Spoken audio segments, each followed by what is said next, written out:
یہ جو یتیم کی بات ہو رہی ہے مفتی عابد مبارک صاحب، سب سے زیادہ ایسا لگتا ہے تلقین اس کی ہے، اگر آپ زکوٰۃ میں بھی ان کا اور آپ کے مال میں اگر حصہ، سب سے زیادہ تلقین یتیموں کی گئی ہے۔ ایک تو ان کے لیے بڑی ظاہر ہے کہ برکت بھی اگر کوئی ان کا خیال رکھتا ہے، نہیں رکھتا اس کے لیے یہ جو حکومت کا کام نہیں آپ سمجھتے کہ عدالتوں میں بیچارے دھکے کھاتے رہتے ہیں، اگر کوئی یتیم ہے تو اس کے لیے کوئی تیز کیا جائے، کوئی کام کو، کوئی نظام کو، کہ اس کا مال نہ کوئی کھا سکے یا اس کا جو وراثت میں حصہ ہے وہ اس کو کوئی جلدی مل سکے، وہ اس طرح دھکے نہ کھاتا رہے۔ ساتھ ایڈ کرنا چاہوں گی، انہوں نے کہا کہ بڑے طاقتور سمجھتے ہیں نا خود کو، سینہ تان کے چلتے ہیں، شریف بن کے چلتے ہیں، قانون سے زیادہ طاقتور ہیں قبضہ کرنے والے یتیم کے مال پہ۔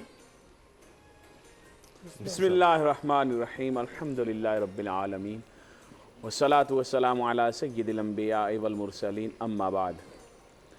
یقیناً یہ موضوع ہمارے اس معاشرے کا ہی نہیں بلکہ دنیا کے تمام ہی معاشروں کا سلگتا ہوا موضوع ہے۔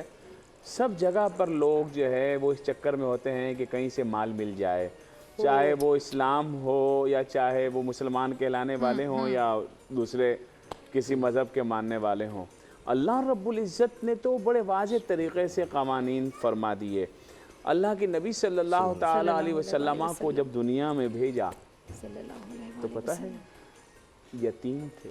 اللہ اللہ اللہ، اللہ کی بارگاہ میں بڑا مقام ہے، کوئی شک نہیں۔ جو اس کے ساتھ برا کرے اللہ اس کے ساتھ برا کرے گا۔ حدیث پاک میں فرمایا دنیا کا بہترین گھر وہ ہے جس میں یتیم کا اچھا خیال رکھا جائے۔ سبحان اللہ، سبحان اللہ۔ دنیا کا بدترین گھر وہ ہے جس میں یتیم کے ساتھ زیادتی کی جائے، برا سلوک کیا جائے۔ حدیث پاک میں فرمایا کوئی یتیم کے سر پر ہاتھ پھیرے گا تو ہاتھ کے نیچے جتنے بال آئیں گے اللہ ہر بال کے بدلے میں اسے اجر عطا فرمائے گا، اگر وہ شفقت کرے گا، اس سے محبت کرے گا۔ اللہ کے نبی صلی اللہ تعالی علیہ وسلم نے یتیم کے بارے میں اپنے اصحاب کو خاص نصیحتیں فرمائیں۔ قرآن مجید فرقان حمید نے بڑے واضح طریقے سے ارشاد فرمایا کہ وہ لوگ جو یتیم کا مال کھاتے ہیں وہ یتیم کا مال نہیں کھاتے، وہ آگ کھاتے ہیں۔ جب حضور علیہ السلام معراج پر گئے تو صحابہ اکرام سامنے تشریف فرماتے، فرمایا میں نے وہاں پر جب جہنم کو دیکھا تو وہاں پر کچھ لوگوں کو فرشتوں نے پکڑا ہوا تھا، ان کے ہونٹ اونٹوں کے ہونٹ کی طرح تھے اور فرشتوں نے ان کے ہونٹ کھولے ہوئے تھے اور کچھ لوگ اس کے اندر آگ کے پتھر ڈال رہے تھے اور جب ان کو چھوڑتے تھے تو وہ باہر آتے ان کے منہ سے آگ نکل رہی تھی۔ تو کہا یا رسول اللہ ان کے منہ سے آگ کیوں نکل رہی تھی؟ کہا وہ یتیم کا مال کھانے والے تھے۔ فی بطونہم نارا، وہ جو لوگ یتیم کا مال کھاتے ہیں وہ آگ کھاتے ہیں۔ آج ہمارے معاشرے میں کیا ہوتا ہے کہ ہر کمزور اور لاچار کو دبا دیا جاتا ہے اور یتیم کے مال پر سب سے پہلے اس کے رشتہ دار قبضہ کرتے ہیں۔ یتیم کے مال پر سب سے پہلے اس کے تایا چاچا اور طاقتور پنچایتی قبضہ کرتے ہیں اور کوشش میں یہ ہوتے ہیں کہ ہم کسی طریقے سے ان کا پتہ صاف کر دیں۔ ان اپنی بھابیوں کو، ان خواتین کو جو ان کے بھائی کی بیویاں ہیں، وہ یتیم ہونے کے بعد ان بچوں کو، بیوہ ہونے کے بعد ان عورتوں کو گھروں سے دھکے دے کر باہر نکال دیا جاتا ہے کہ کہیں ہمیں اپنی اس حویلی میں، اپنی اس کوٹھی میں ہمیں انہیں شیئر نہ دینا پڑے، ہمیں انہیں حصہ نہ دینا پڑے۔ یہ بچے بڑے ہو جائیں گے، میرے بچے بڑے ہو جائیں گے تو آپس میں مال کی تقسیم نہ کرنی پڑے، اس وجہ سے وہ لیتے ہیں۔ حدیث پاک میں ہے جس نے ظلماً کسی کی ایک بالش زمین پر قبضہ کیا، یہ قبضہ گروپوں کے لیے، لینڈ گریبرز کے لیے اور یتیم کے مال پر قبضہ کرنے والے سب کے لیے یہ حدیث ہے کہ ارشاد فرمایا جس نے کسی کی زمین پر ناحق ایک بالش قبضہ کیا زمین پر، اللہ تعالیٰ قیامت کے دن ساتوں زمینوں، جیسے 7 آسمان ہے نا، ایسے ساتوں زمینوں کا توق بنائے گا، ہار بنائے گا اور اس کے گلے میں ڈال دے گا کہ لے تیرے کو زمین کا بہت شوق تھا، ساتوں کی ساتوں زمینیں تیری۔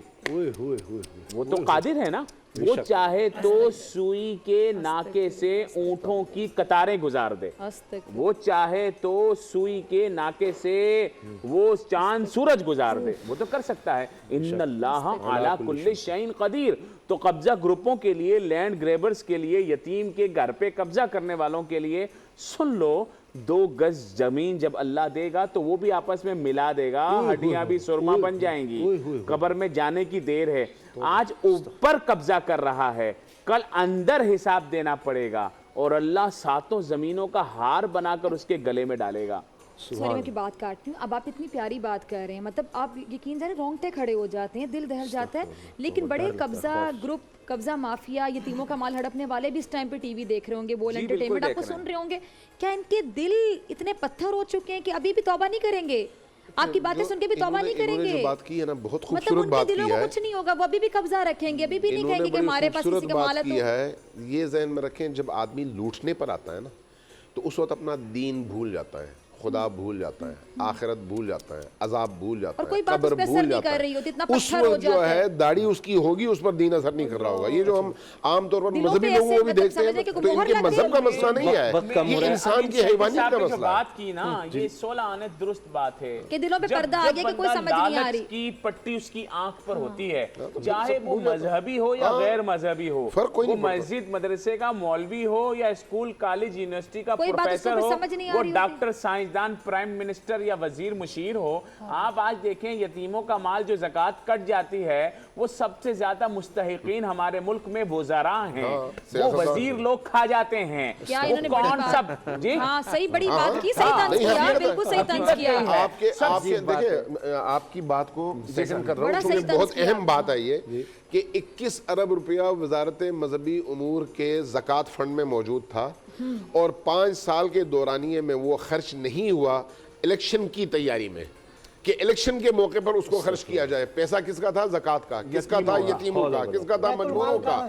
وہ ان مستحقین کا. زکوٰۃ کے پیسوں سے الیکشن لڑ لیا گیا, زکوٰۃ کے پیسوں سے الیکشن بھی لڑتے ہیں, جیتتے بھی ہیں, یعنی زکوٰۃ کے پیسوں سے الیکشن لڑ لیا گیا, نئے نئے گھر بھی خریدتے ہیں, رینوویشن بھی کراتے ہیں. جن کو ان کی بیوی دوسری مرتبہ مانگنے پہ سالن نہیں دیتی, وہ جب بےایمانی کے ساتھ جو ہے وزیر مشیر بن جاتے ہیں تو زکوٰۃ کے پیسے کھاتے ہیں. نہیں تو شرم نہیں آتی زکوٰۃ کے پیسے استعمال کرتے ہوئے ایسے لوگوں کو؟ دیکھیں اس میں ایک جملہ میں بریک آ جائے گی. کسی خاص یعنی طبقے یتیم کو کا حق نشانہ نہ حکومت بنائیں. کر جاتی ہے.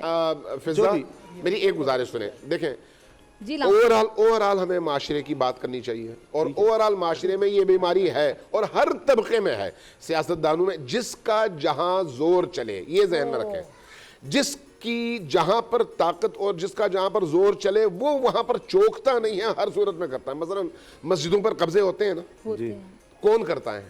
جس کے بدن پر دین کا لباس ہوتا ہے لیکن اندر سے دین نہیں ہوتا, دل پہ پردہ پڑا ہوتا ہے, وہی نا, اندر دین نہیں ہوتا. اندر دین ہو تو وہ کبھی بھی ایک ذرہ برابر نہیں, منافق نہیں, یہ فاسق لوگ ہیں.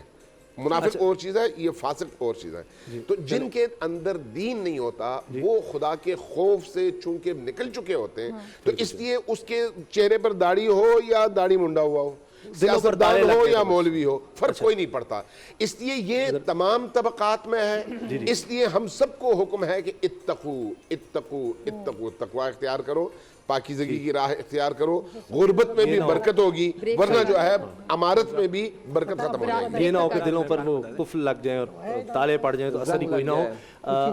اے نور خدا, نور بصیرت کی طلب ہے, رمضان کا صدقہ تیری رحمت کی طلب ہے, مخفی ہیں اسی ماہ میں رحمت کے قرینے, گرداب سے نکلے ہوئے بخشش کے سفیر, گویا ہیں تیرے عشق میں ہم سب برابر, مجلس کو تو گلدستہ فردوس بنا دے, رندوں کو ثنائے شہ لولاک پلا دے, تو شمع قلم کو ید بیضائی عطا کر, بچوں کو تو افطار میں تسنیم عطا کر.